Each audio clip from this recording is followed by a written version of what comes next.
دو چیزیں روحانی زندگی کے لیے موت کا سبب بن جاتی ہیں۔ ایک، جب انسان یہ خواہش کرتا ہے کہ لوگ میری تعریف کریں، لوگ مجھے اچھا کہیں، بہت زیادہ میرے لیے کلمات تحسین کہے جائیں، اس وقت وہ لوگ روحانی طور پر زندہ نہیں ہوتے، وہ خوابوں کی دنیا میں جیتے ہیں۔ ان کو پتہ ہوتا ہے کہ ہم کیا ہیں، وہ دنیا کو جھوٹ بولنے پہ مجبور کرتے ہیں، وہ اپنی یہ خوراک بنا لیتے ہیں، اس کو پیٹرول بنا لیتے ہیں کہ میری تعریف کرو گے تو میں چلوں گا، جتنی میری تعریف کرتے جاؤ گے مجھ سے کام لیتے جاؤ گے۔ جب دل میں تعریف کی چاہت پیدا ہوتی ہے اس وقت انسان کا بڑا نقصان ہوتا ہے، پھر اسے ہر وہ شخص برا لگتا ہے جو اس کے لیے اچھے جملے نہیں کہتا۔ کبھی بھی کوئی چاہت پیدا نہ کریں، اور اگر آپ نے نیک کام کر کے یہ چاہت پیدا کی کہ لوگ میری تعریف کریں، لوگ مجھے اچھا کہیں، تو پھر شریعت اس کو ریاکار کہتی ہے، اس کی تعریف نہیں ہوتی بلکہ اس کی مذمت ہوتی ہے۔ نبی پاک سید عالم صلی اللہ علیہ وسلم نے فرمایا، لوگ پہاڑوں کے برابر نیکیاں لے کے قیامت کے دن اللہ کی بارگاہ میں آئیں گے تو رب کریم فرمائے گا اس کا اجر اسی سے جا کے مانگو جس کو دکھانے کے لیے تم کرتے رہے ہو، میرے لیے تو کی نہیں، اس سے لے لو جو چاہت تھی نا تمہاری کہ فلانا میری تعریف کرے۔ تعریف کا ذوق ختم کریں، تب تبارک و تعالیٰ کے بندوں کی تعریف کی ضرورت ہی نہیں، کی حاجت ہی نہیں۔ ان کی توجہ یہ ہے کہ میرا رب اور میرا رسول مجھ سے راضی ہے کہ نہیں۔ یہ جو سیاست ہے نا، سیاست اس کو بھی راضی رکھنے کی، اس کو بھی راضی رکھنے کی، اس کو بھی سیٹ رکھنے کی، اس سے باہر نکلنا۔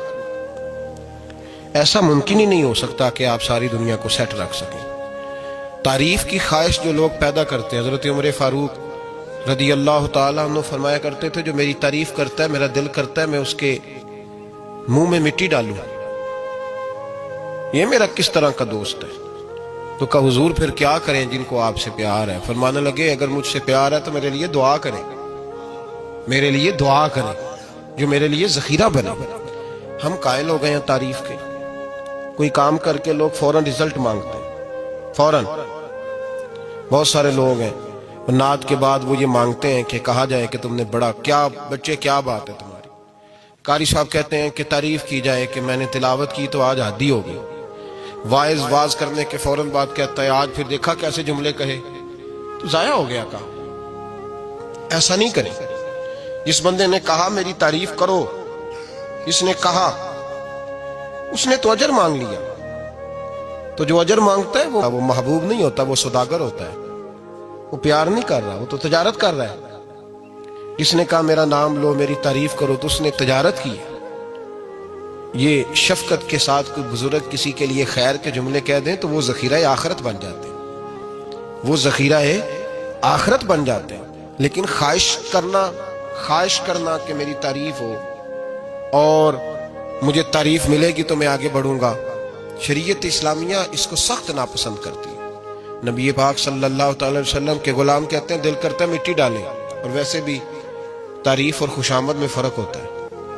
ہم خوشامد پہ راضی ہوتے ہیں، ہمیں پتہ ہوتا ہے سامنے والا ہمیں بدھو بنا رہا ہے، لیکن ہم بن رہے ہوتے ہیں، وہ کہہ رہا ہوتا ہے۔ میں نے دیکھا ہے بہت سارے استادوں کی خواہش ہوتی ہے شاگرد میری تعریف کرے، استاد جی کیا بات، تو شاگردوں مریدوں سے تو تعریف بندہ کرا ہی لیتا ہے، اس میں کون سی ایسی بات؟ مزہ تو تب ہے جب اہل خیر بات کریں، اچھے لوگ، غیر جانبدار لوگ جملے۔ تعریف کی خواہش چھوڑ دیں، چھپ کرنے کی کریں۔ نبی پاک صلی اللہ علیہ وسلم نے فرمایا تم میں سے بہترین مسلمان ہے جو متقی زیادہ ہو، بے نیاز ہو، دنیا کے مال پر اس کی توجہ نہ ہو، اور فرمایا اس کی یہ بھی خواہش نہ ہو کہ لوگ اسے اچھا کہیں۔ دیکھیں نا انبیاء کرام علیہ السلام کو دنیا میں کتنے لوگوں نے اچھا کہا، آپ ذرا غور تو کریں۔ جو اکثریت ہوتی تھی وہ تو مخالف ہوتی تھی، زیادہ تر لوگ تو ان کے بارے میں خیر کے جملے اور ان کی ستائش نہیں کرتے تھے، لیکن اللہ کے پیغمبر پھر بھی اپنا کام کرتے جاتے تھے، پرواہ ہی نہیں کوئی کیا کہہ رہا ہے۔ اس لیے تعریف کی خواہش چھوڑ دیں، تعریف سے باہر آئیں۔ تعریف نقصان دیتی ہے، میں نے پہلے بھی ایک دفعہ عرض کیا تھا، صوفیاء میں ایک گروہ گزرا ہے، داتا علی اجمیری نے اس کا ذکر کیا، اس کو کہتے ہیں ملامتی فرقہ۔ ان پر کوئی ملامت کرے تو وہ راضی ہوتے ہیں، ان کو کوئی برا کہے تو وہ خوش ہوتے ہیں۔ حضرت بایزید بسطامی رحمت اللہ تعالیٰ علیہ کی بات لکھی ہے آپ نے، فرماتے ہیں کہ وہ ایک دن بسطام کے بازار سے گزر رہے تھے تو لوگ، رمضان کا مہینہ تھا تو لوگ اپنی دکانوں سے اٹھ اٹھ کے آنے لگے، اپنا کاروبار چھوڑ کے ملنے لگے۔ تو حضرت بایزید فرماتے ہیں کہ میرے دل میں خیال آیا، بادشاہ بھی آئے تو کوئی دکان نہیں چھوڑتا، کتنا میرا مقام ہے، کتنا میرا درجہ ہے کہ لوگ آ رہے ہیں۔ فرماتے ہیں شیطان نے میرے نفس کو بڑا کر، میں نے رمضان کے مہینے میں ایک کھجور اٹھائی ریڑھی سے اور منہ میں رکھ لی، کھائی بھی نہیں، رکھ لی۔ لوگ کہنے لگے دفع کرو، یہ بھی کو بلی ہے، روزہ ہی نہیں رکھا ہوا۔ فرماتے ہیں لوگوں نے مجھے برا کہا، میں دنیا سے ٹوٹ گیا پر میرا اپنے رب سے رشتہ مضبوط ہو گیا۔ میں اس دن جا کے رویا اس کی بارگاہ میں۔ تو یہ جو ہے نا تعریف کا چکر، شیخ سعدی فرمایا کرتے تھے لکڑی کو گھن کھاتی ہے اور بڑے لوگوں کو تعریف کھا جاتی ہے۔ بڑے لوگ جو تھے نا پرانے بادشاہ، انہوں نے قصیدے پڑھنے کے لیے شاعر رکھے ہوئے تھے، چودھری، سردار، رئیس، سیٹھ، ان لوگوں کو کون سی چیز خراب کرتی ہے؟ وہ لوگ آگے گزر جاتے ہیں جو ان کو چودھری کہہ کے سلوٹ کرتے ہیں، چودھری صاحب پیچھے رہ جاتے ہیں۔ وہ تو بنا کے چلا گیا، اسے کام نکال کے چلا گیا۔ تو کبھی بھی زندگی میں تعریف کی خواہش پیدا نہ کریں، اور صوفی تو تعریف کراتا ہی نہیں، درویش تو تعریف کراتا ہی نہیں۔ وہ کہتا ہے مجھے بندوں کی تعریف سے کیا غرض، میں نے تو وہ والی تعریف کرنی ہے جو میرا رب میری کرے گا۔ آخرت کی طرف توجہ، تو تعریف پر غور نہ کریں، تعریف کی خواہش نہ کریں، لیکن ایک بات ضرور دل میں پیدا کریں، یہ ضرور سوچیں کہ اچھے بندے اور مخلص لوگ، شریف لوگ آپ کے بارے میں رائے کیا رکھتے ہیں، یہ ذہن ضرور بنائیں۔ مخلص جو آپ سے مخلص ہے، مخلص لوگ، اچھے لوگ، شریف لوگ آپ کے بارے میں کیا رائے رکھتے ہیں، اس رائے کا خیال رکھنا بھی دین کا حصہ ہے۔ حضرت عمر فاروق رضی اللہ تعالیٰ عنہ فرماتے میں کھڑا تھا، یہ بخاری شریف میں حدیث ہے، فرماتے میں کھڑا تھا نبی پاک صلی اللہ علیہ وسلم کی بارگاہ میں، تو ایک جنازہ گزرا۔ جنازہ جو اٹھانے والے تھے نا، وہ کہہ رہے تھے کہ یہ بڑا ہی اچھا انسان تھا، اس نے غریبوں کی خدمت کی، دین کی نوکری کی، لوگوں سے پیار کیا، ماں باپ، بہن بھائی، رشتہ دار، ہر ایک کے لیے اس کا رویہ اچھا تھا۔ فرماتے ہیں نبی پاک صلی اللہ علیہ وسلم نے جنازہ اٹھانے والوں کی بات سن کے فرمایا واجبت، اس پر واجب ہو گئی۔ حضرت فاروق اعظم رضی اللہ تعالیٰ عنہ فرماتے ہیں تھوڑی دیر کے بعد ایک اور جنازہ گزرا، جنازہ اٹھانے والے کہہ رہے تھے بڑا شریر آدمی تھا، زبان کا برا، دھوکے باز، فراڈیا، بے ایمان، مال کھانے والا لوگوں کا، لوگ یہ باتیں کر رہے تھے۔ نبی پاک صلی اللہ علیہ وسلم نے فرمایا واجبات، اس پر بھی واجب ہو گئی۔ حضرت عمر کہتے ہیں جنازے گزر گئے دونوں، میں نے عرض کی یا رسول اللہ صلی اللہ علیہ وسلم، جس کو لوگ اچھے جملوں سے یاد کر رہے تھے اس پر بھی واجب ہو گئی، اور جس کو لوگ برے جملوں سے یاد کر رہے تھے اس پر بھی واجب ہو گئی۔ تو محبوب نے وہاں لفظ ارشاد، یہ بخاری کے لفظ ہے، فرمایا انتم شہداء اللہ فی الارض، فرمایا عمر تم لوگ زمین پر میرے اللہ کے گواہ ہو، تم لوگ، چونکہ اشارہ حضرت عمر کی طرف ہے تو اس سے مراد نیک لوگ، اس سے مراد پرہیزگار لوگ، اچھے لوگ۔ انتم شہداء اللہ فی الارض، تم لوگ زمین پر اللہ کے گواہ ہو۔ فرمایا جس کو جنازہ اٹھانے والے لوگوں نے کہا کہ یہ بندہ اچھا تھا، تو میں نے کہا واجبت، اس پر جنت واجب ہو گئی۔ اور جس کو جنازہ اٹھانے والے لوگوں نے کہا شریر تھا، برا تھا، نالائق تھا، تکلیف دیتا تھا، چونکہ تم زمین پر اللہ کے گواہ ہو، تو میں نے کہا واجبات، اس پر جہنم واجب ہو گئی۔ اپنے مخلصین کے بارے میں ضرور یہ خیال کریں کہ ان کی آپ کے بارے میں رائے کیا ہے۔ رائے، اچھے لوگوں کی رائے، ہمیشہ مخلصین کی رائے۔ ایک درویش نے ایک عجیب بات لکھی ہے، ہمارے یہاں کہا جاتا ہے نا زبان خلق کو نکارہ خدا سمجھو، اس سے مراد ہر آدمی کی رائے نہیں ہوتی۔ بہت سارے لوگ تو حسد میں آ کے بھی باتیں کرتے ہیں، ان کی رائے یہاں مقصود نہیں، مخلصین کی، خیر والے لوگوں کی۔ اچھے کچھ لوگ تو ایسے ہوتے ہیں جن کی کسی کے بارے میں بھی رائے ٹھیک نہیں ہوتی، وہ جب بھی بات کرتے ہیں یا حسد کی بنیاد پہ کرتے ہیں یا بغض اور کینے کی، ان کی بات نہیں۔ لیکن باقی جو خیر والے لوگ، مثبت جو طبقہ ہے، جو اچھی سوچ کا حامل، وہ ہمیں پتہ ہوتا ہے کون سا بندہ کس طرح کا۔ ایک درویش کہتے ہیں کہ ایک دفعہ طوفان آ گیا ہماری بستی میں، تیز طوفان، تو ایک آدمی بہت بڑے درخت کے نیچے کھڑا تھا، تو ایک شخص نے اس کو کہا بھائی طوفان بڑا سخت آنے والا ہے، پتہ نہیں کیا بنے گا، گھر چلا جا۔ اس نے کہا میرا اللہ مجھے بچا لے گا۔ ایک اور بندہ دور سے دوڑا آیا، اس نے کہا بھائی تو شاید خیال نہیں کر پا رہا، طوفان آنے والا ہے، بڑا سخت بڑا تیز طوفان آنے والا ہے۔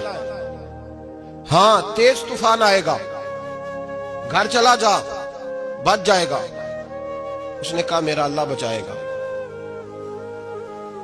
پھر ایک تیسرا شخص آیا جو اس سے پیار کرتا تھا، اس نے بھی یہی جملے کہا گھر لوٹ جا، طوفان تیز ہے، تو بچ جائے گا، ورنہ پتہ نہیں کیا بنے گا۔ تین لوگوں نے پیغام دیا، اس نے تیسرے کو بھی کہا میرا اللہ مجھے بچائے گا۔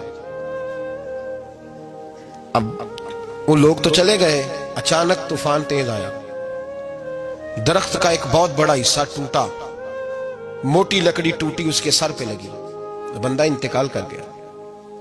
لوگ بحث کرنے لگے کہ اس کا تو یقین ہی بڑا کامل تھا، اس نے تو 3 دفعہ کہا تھا میرا اللہ مجھے بچائے گا، پھر مر کیسے گیا؟ تو وہ درویش اٹھے، وہ کہنے لگے وہ جو 3 پیغام اسے ملے تھے نا گھر چلے جا، وہ رب کی طرف سے ملے تھے۔ وہ جو 3 مخلصین نے اسے آ کے کہا تھا نا کہ بچ جا اس گلی سے، تو وہ بھی آوازیں قدرتی تھی، وہ بھی اسے اللہ دیکھنا، رب کریم کوئی زمین پر اتر کر سامنے کھڑے ہو کر تو کلام نہیں نہ کرتا، وہ کسی نہ کسی رنگ میں، کسی نہ کسی انداز میں اپنے بندوں کو کسی نہ کسی وسیلے سے پیغام دیتا ہے نا۔ تو وہ 3 پیغام جو آئے تھے تو اسے اس نے کیوں نہیں نکارا ہے خدا سمجھا، وہ گھر کیوں نہیں گیا؟ جب تیرا مخلص تجھے روز پیغام دیتا ہے کہ تو بچ جا اس گلی سے، تو اگر نہیں نہ بچتا تو پھر تو آواز قدرت پر لبیک نہیں کہہ رہا۔ اگر تیرا بڑا پیارا تجھے روز سمجھاتا ہے نا کہ یہ گلی چھوڑ دے، یہ تیرے والی نہیں، اور تو پھر بھی اسی گلی سے گزرتا ہے، تو پھر تو کچھ ایسی باتوں کو کچل رہا ہے جو تیرا بڑا نقصان کرے۔ بھائی مخلصین جب بات کریں تو ان کی بات کا خیال رکھ، غور کیا کر، تیرے مخلص تیرے بارے میں حضرت عبداللہ ابن عمر، حضرت عمر کے بیٹے تھے، حضرت حفصہ نبی پاک صلی اللہ علیہ وسلم کی زوجہ ہے، حضرت عمر کی بیٹی ہیں۔ ایک دن حضرت عبداللہ ابن عمر کہنے لگے حفصہ نبی پاک صلی اللہ علیہ وسلم سے پوچھنا ان کی میرے بارے میں کیا رائے ہے، اچھے لوگوں کا خیال کر۔ دیکھیں نا حضرت ابو بکر نے بھی ایک دن حضرت بلال سے کہا تھا حضور سے پوچھ کے بتانا، اور یار تم کبھی خیال ہی نہیں کرتا اس بات کا۔ فرمایا پوچھ کے بتانا ابو بکر کے بارے میں ان کی رائے کیا ہے، پوچھ کے بتانا، پتہ تو چلے، ان سے بات کرنا۔ ہم نے کبھی سوچا ہے ہماری اماں ہمارے بارے میں کیا سوچتی ہے؟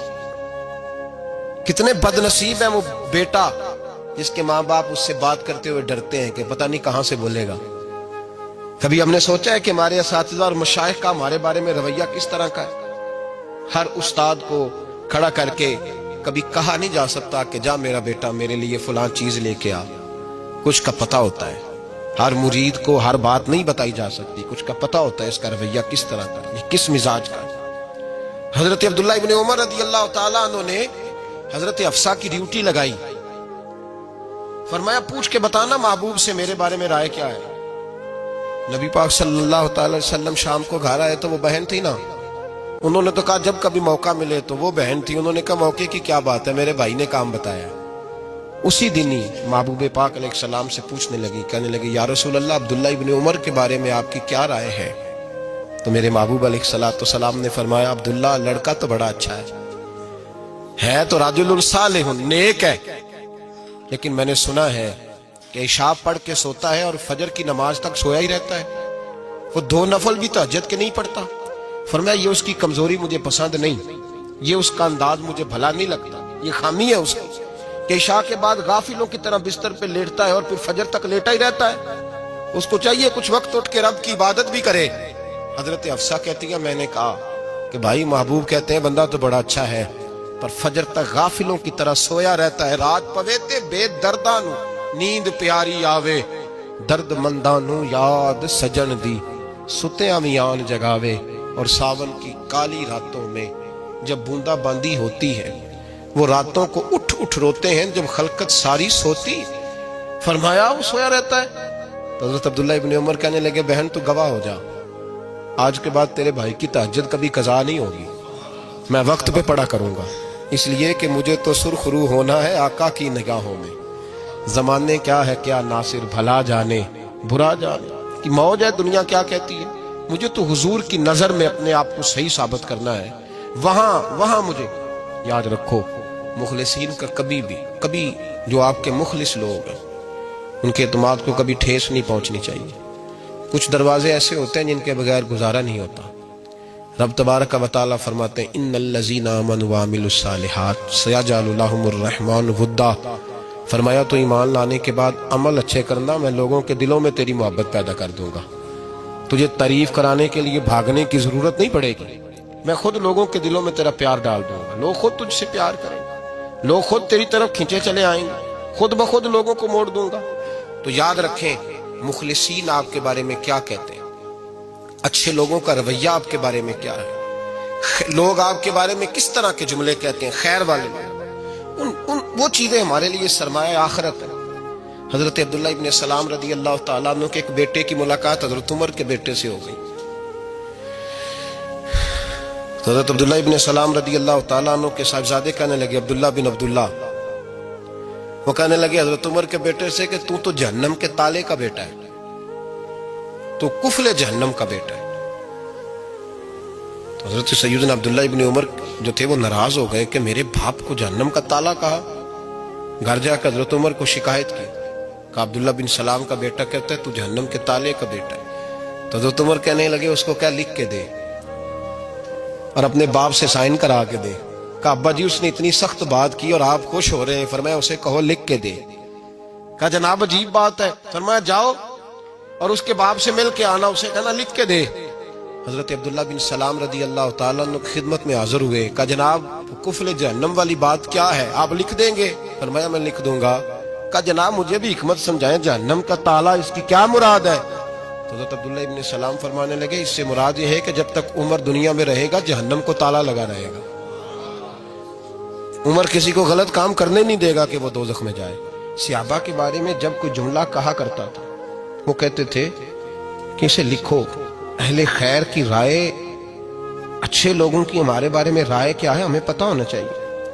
اچھے لوگ ہمیں پتہ ہوتا ہے شہر کے لوگ ہمارے بارے میں کیا کہتے ہیں، ہمیں پتہ ہوتا ہے کہ غریب لوگوں کی ہمارے بارے میں رائے کیا، ہمیں پتہ ہوتا ہے کہ دکھی بہن ہمیں کس طرح دیکھتی ہے، ہمیں پتہ ہوتا ہے کہ کمزور رشتہ دار ہمارے لیے کس طرح کا رویہ رکھتے ہیں، ہمیں پتہ ہوتا ہے کہ ہمارے دوست احباب ہمیں کس طرح کا جانتے ہیں. اپنے رویوں میں تبدیلی لائیں، دیکھیں کہ اچھے لوگوں کی آپ کے بارے میں رائے کیا ہے، اس رائے کو سنبھال کے رکھیں. صحابہ کرام علیہم رضوان بڑے خیر والے جملے ایک دوسرے کے بارے میں کہا کرتے تھے. حضرت علی فرمایا کرتے تھے کہ عمر دنیا میں اس طرح ہے جس طرح خدا کی رحمت کا بادل برس رہا. اور جناب عمر فرمایا کرتے تھے اگر علی ہمارے درمیان نہ ہو تو ہم تو ہلاک ہی ہو جائیں، علی ہے تو ہم بچے ہوئے. ایک دوسرے کے بارے میں خیر کا جملہ ان کی زبانوں پہ رہتا تھا اور وہ اس رائے کا لحاظ کرتے تھے، وہ اس رائے کا پاس کرتے تھے. ہم لوگ بھول گئے ہیں، ہم کبھی سوچتے ہی نہیں کہ فلاں میرے بارے میں خیر کا جملہ کہتا ہے کہ نہیں. عام دنیا داروں کی بات نہیں. تو بھائی یہ دیکھیں کہ اچھے لوگ آپ کے بارے میں کیا کہتے ہیں، اس گواہی کو سنبھال کے رکھیں. وہ گواہی صبح قیامت کام آئے گی. خیر کے جملے صبح قیامت، یہ زمین پر جو لوگ ہمارے بارے میں جملے کہیں گے یہ کرامن کاتبین لکھ کے لے کر کے جائیں گے. ایک جنازہ گزر رہا تھا تو نبی پاک صلی اللہ تعالی وسلم نے فرمایا مسترجن او مسترجن منہ، فرمایا یا یہ نجات پا گیا ہے یا لوگ اس سے نجات پا گئے، یا یہ نجات پا گیا یا لوگ نجات پا گئے. حضرت انس بن مالک کہتے ہیں مجھے وجد ہو گیا. میں نے کہا حضور کیا مطلب؟ تو میرے محبوب پاک علیہ الصلوۃ والسلام نے فرمایا اگر تو یہ انسان اچھا تھا تو پھر آج نجات پا گیا ہے، اپنے خدا کی رحمت میں پہنچ گیا، اور اگر یہ برا تھا تو پھر دنیا اس سے نجات پا گئی. لوگوں کی جان چھوٹ گئی، لوگوں کی جان چھوٹ گئی، جان چھوٹ گئی. لوگ جنازوں پہ بھی کہتے ہیں اس نے بڑے قبضے کیے، اس نے بڑے ظلم کیے، اس نے بڑا کچھ کیا. جنازوں پہ بھی لوگ باز نہیں آتے. اچھے لوگوں کی رائے کیا ہے یہ ہمیں یاد. کوئی کسی کونے سے نکل آتا ہے، کوئی کسی کونے سے نکل آتا ہے جنازے، یار یہ میرا بھی خیال رکھتا تھا. کوئی کسی کونے سے نکل کے کہتا ہے میری غریبی پر VC کا پردہ تھا. کوئی کسی کونے سے نکل کے کہتا ہے او بھائی میری پریشانیوں پہ VC کا پردہ تھا. کوئی کسی کونے سے. اس لیے رب کریم کے بندے جب دنیا سے جاتے ہیں تو عجیب ہی حالات ہو جاتے ہیں. ان پہ زمین بھی روتی ہے، آسمان بھی روتا ہے. اکھاں جدو میٹیاں زمانہ مینوں روے گا، اپنا تے اپنا بیگانہ مینوں روے گا.